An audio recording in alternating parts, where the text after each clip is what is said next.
Hello and welcome to Party Political Puffin stream. It's been a bit of a stressful time, probably mostly for you guys. So let's just start with what Wikipedia says about centre-left politics, also referred to as moderate-left politics, are political views that lean to the left wing on the left-right political spectrum. Okay, so far so good. Those on the centre-left believe in working within the established systems to improve social justice. Now bear that in mind.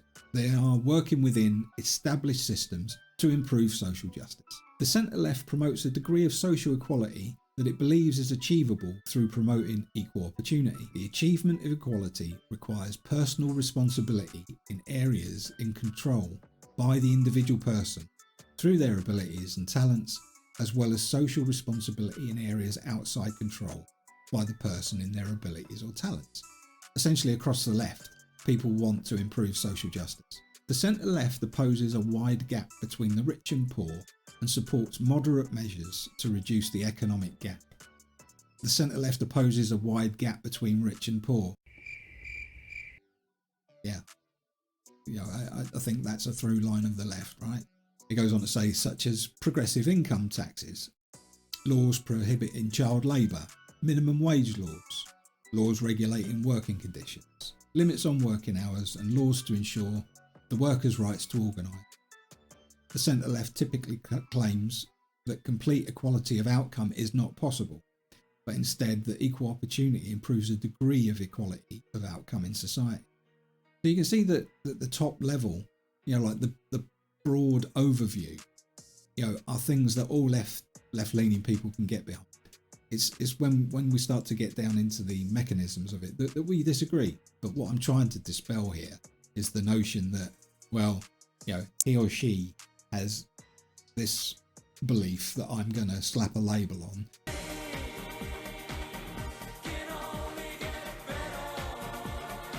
So therefore, I cannot work with them, that nothing good will come from it. So let's move on to another label that gets an awful lot of use, particularly online.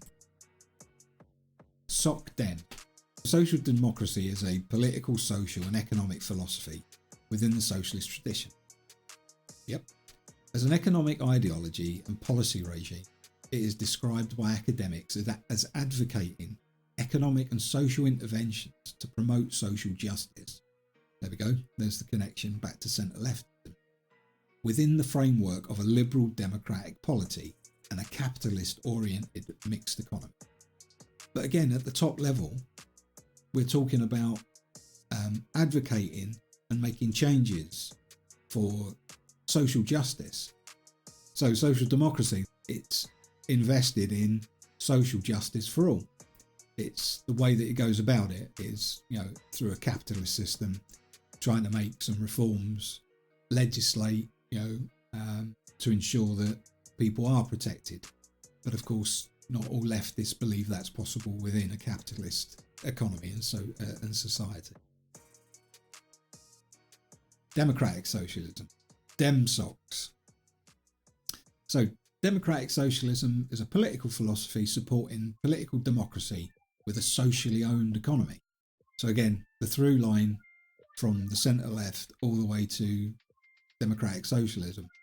Democratic socialism has a particular emphasis on economic democracy, workplace democracy, and workers' self-management within a market socialist economy or some form of decentralised planned socialist economy. Democratic socialists argue that capitalism is inherently incompatible with the values of freedom, equality, and solidarity, and that these ideals can only be achieved through the realisation of a socialist society.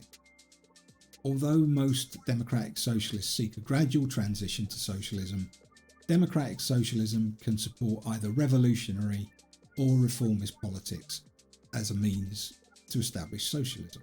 There are some clear differences between, say, DemSocs, Social Democrats and centre-leftists, but the first step is simply be able to live their lives, not in the sheer terror of not being able to work or not being selected from the cast of thousands to be able to work for pitiful wages.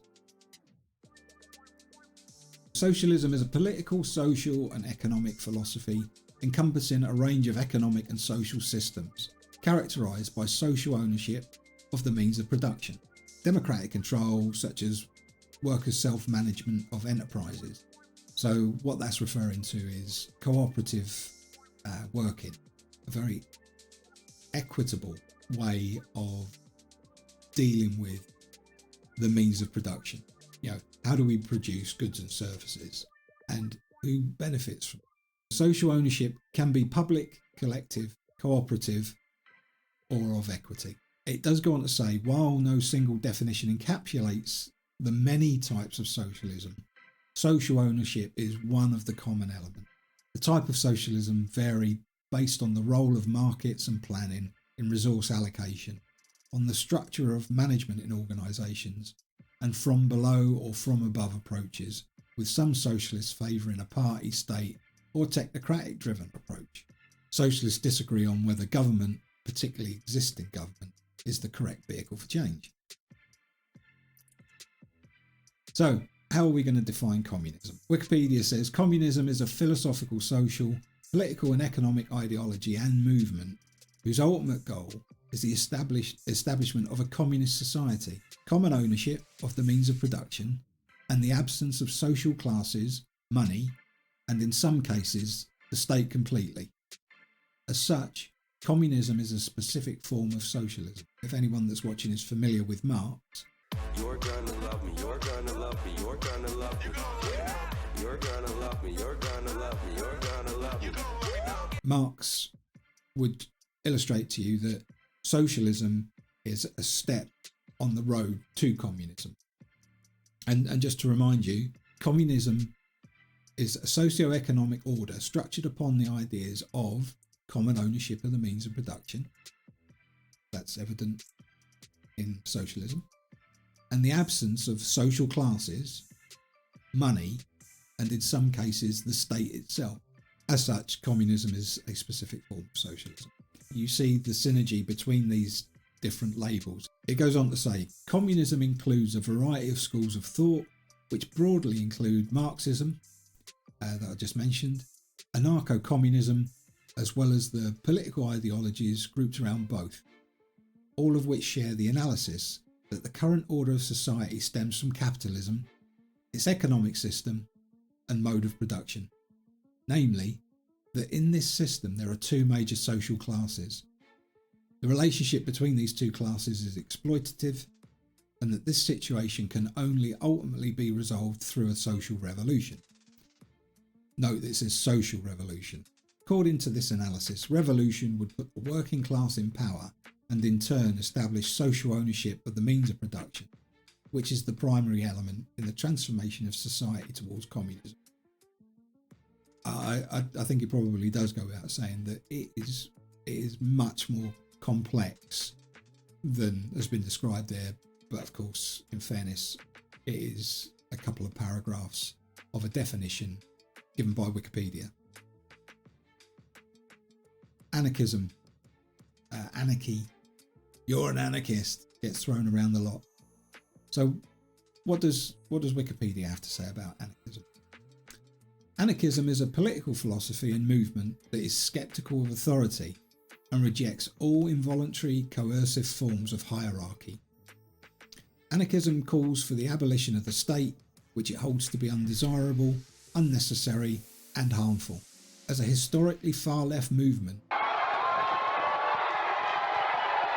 it is usually described alongside libertarian Marxism as the libertarian wing of the socialist movement, and has a strong historical association with anti-capitalism and socialism. So, yeah, in basic terms, anarchism is about the rejection of the state. It is about having the maximum amount of freedoms without a coercive hierarchy. It's trying to create a just society, the through line of the left. The point of this is I've tried to establish that starting from the centre left of politics through to social democracy, democratic socialism, overarching socialism, communism, and anarchism. These are all ideologies, or based in an ideology of the left. They have lots in common to unify us, to be able to move a progressive movement forward. And that's what I want to see. I want to see progression. I want to see social justice. In my lifetime, I've seen many areas that we can look at legislation and show where we've lost social justice. And that surely should not be possible. It's now the 21st century. It's getting on for 60 years since the civil rights movement won. And, I furrow my brow because, yes, it was a win, yet there is a big movement, more vocal and easy to see within the United States, that are only too invested in rolling any of those gains back. Again, these are all topics for videos of their own. Just to recap, I've shown that there's more that unites the left than there is that divides us. There's lots to be built on, and that's what I'd like to be part of. There is a through line, and you would hope that there would be. If people are going to very broadly define what the left is, you would hope that there would be something connecting them all the way through. But equally, you would expect there to be some gradation of different thinking as you move along that spectrum. I appreciate that the right don't give a shit for any of that. It's just a label, and they think it's a hateful label. Okay. But what it shouldn't be is a hateful label or a set of hateful labels within the left. We need to understand where we agree, because if the left in general is to assume power, then we need a coalition. And at the moment, as far as I can see, within the UK, there isn't that sort of coalition. I hope to see some of you back when I return. Until then, thanks for listening. I hope to talk to you soon. See you in a bit.